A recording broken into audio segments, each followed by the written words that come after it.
was overwhelmed after I heard the verdict and that they were actually doing the right thing this time, convicting the police officer who actually murdered George Floyd.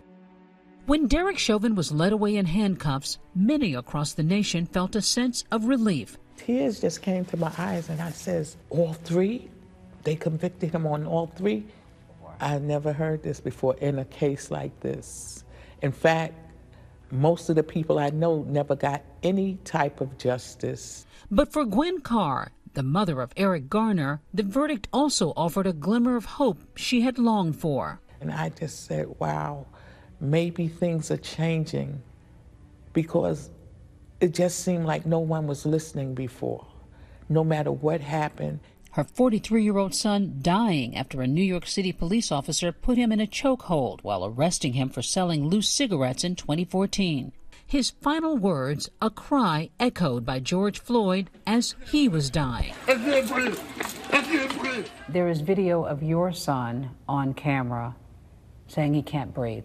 Then there's video of George Floyd on camera saying he can't breathe. What was that like, seeing similar situations? Just to know that this man echoed the same words that my son said, it just was heart-wrenching. It was like, wow, they're still killing us. This man is begging for his life like my son was begging for his life. Carr, like so many others who've lost a loved one at the hands of police, says Chauvin's conviction is bittersweet. Is the Chauvin guilty verdict about justice? Is it accountability? It's about all of that, justice and accountability, because we usually get none of that.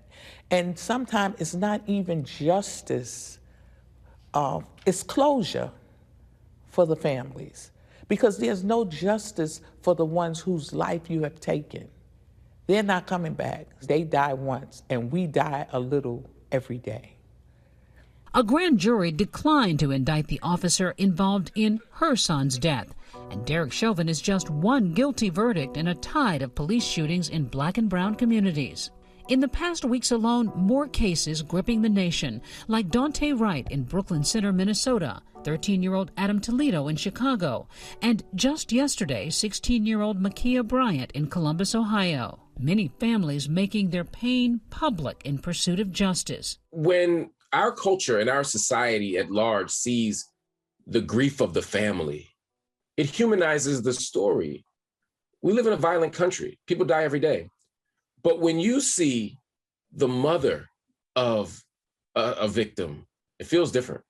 George Floyd's family's been front and center since he was killed last May, helping to sustain the movement that his death sparked. He helped change the world.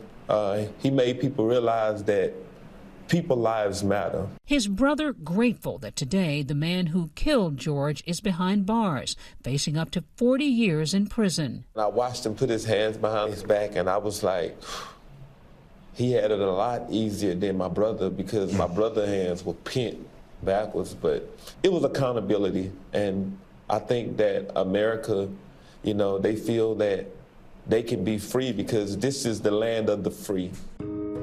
Laura King's been fighting for change for years. She was just 7 years old when her father, Rodney King, was beaten within an inch of his life by 4 white police officers in Los Angeles. Even though I was young, I remember it very vividly, very vividly.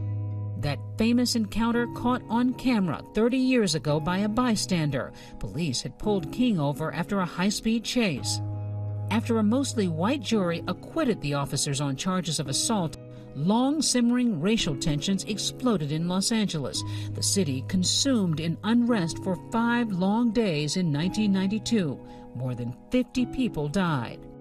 No justice in America, not for the blacks. The justice is for the other man, not for the brother man. Yesterday, decades later, a very different outcome in the Chauvin trial. It was a historical moment, something that African Americans, something that everybody has never witnessed, and that is 3 charges, guilty. I can't even describe into words what I feel. Upon her father's passing in 2012, Laura started the Rodney King Foundation to promote peace in his honor. Many people would be surprised to know that your foundation is also trying to link arms with police. We need police. I couldn't imagine a world without police. However, we need like-minded police. We don't need police that are racist. You know, I've done basically bridging the gaps with people, with learning to understand, learning culture, because oftentimes, if you're not used to that culture, of course you're going to be terrified. Allison Jean lost her 26-year-old son, Botham, at the hands of police in 2018. He was shot and killed in his own home by off-duty Dallas officer Amber Geiger, who says she mistakenly entered his apartment thinking it was her own. The Jean family, like Floyd's, won a guilty verdict in court. What do you think they must be feeling? A sense of relief. I heard his brother tonight saying that he could finally sleep. Although I could tell you up to now, I have not been able to sleep properly because with every other death of a Black man at the hands of police, it brings back that old wound.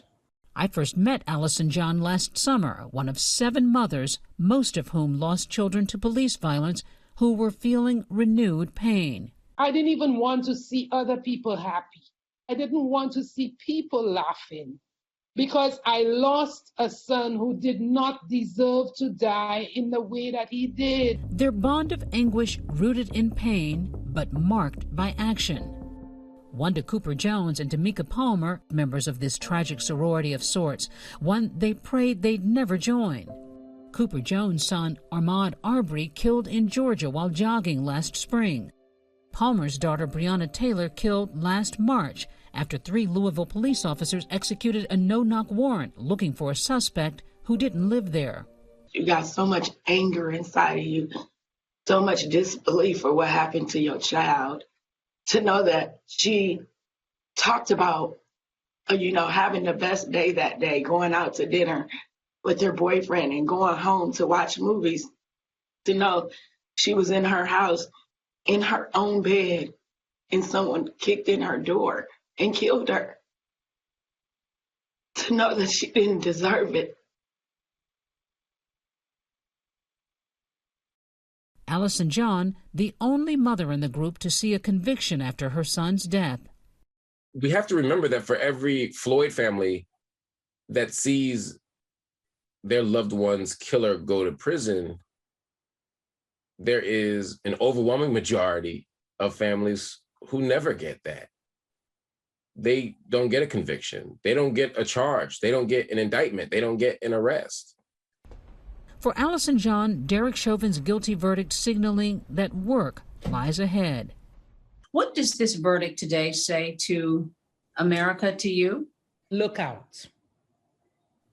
Change is on the way. I don't see it round the corner, but we're taking small steps towards the bold change that is required in America. In the nearly 7 years since Gwen Carr's son Eric died, she's become an advocate and an activist. So where do we go from here? We know that there are other cases. We know that there are other... We keep fighting those other cases. We keep hoping for other guilty verdicts because we know that there are other guilty police officers out there.